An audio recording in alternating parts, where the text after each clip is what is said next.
The slave's happiness. The lemon-colored MG skids across the road, and the woman driver brings it to a somewhat uncertain halt. She gets out and finds her left front tire flat. Without wasting a moment, she prepares to fix it. She looks towards the passing cars, as if expecting someone. Recognizing this standard international sign of woman in distress, weak female let down by male technology, a station wagon draws up. The driver sees what is wrong at a glance and says comfortingly, "Don't worry, we'll fix that in a jiffy." To prove his determination, he asks for her jack. He does not ask if she's capable of changing the tire herself, because he knows she is about 30, smartly dressed and made up that she is not. Since she cannot find a jack, he fetches his own, together with his other tools. 5 minutes later, the job is done, and the punctured tire properly stowed. His hands are covered with grease. She offers him an embroidered handkerchief, which he politely refuses.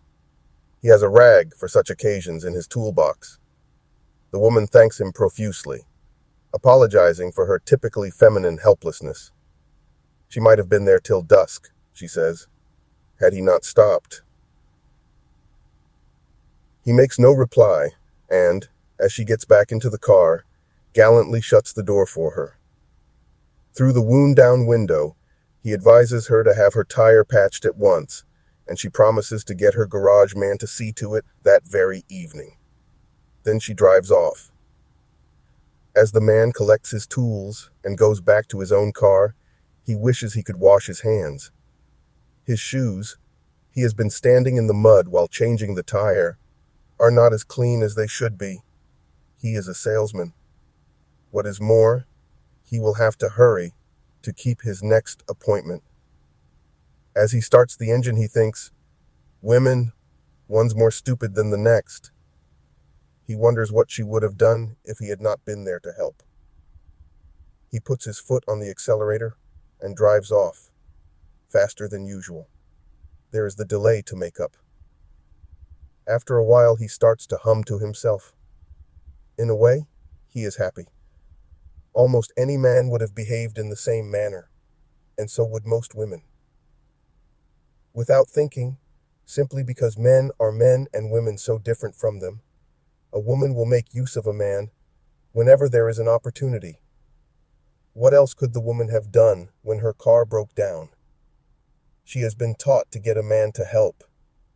Thanks to his knowledge, he was able to change the tire quickly and at no cost to herself.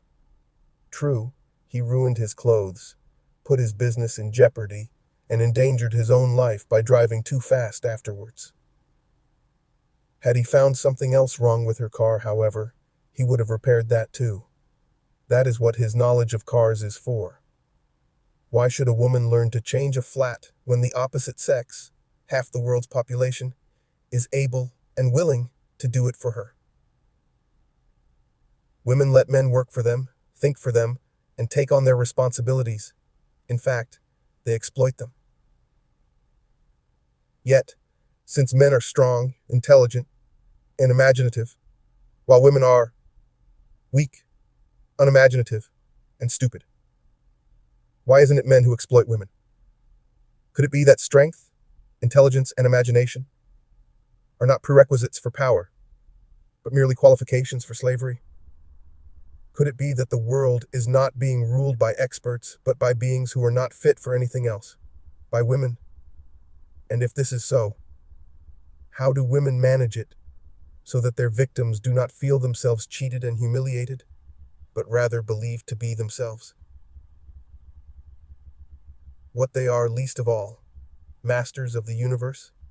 How do women manage to instill in men this sense of pride and superiority that inspires them to ever greater achievements? Why are women never unmasked?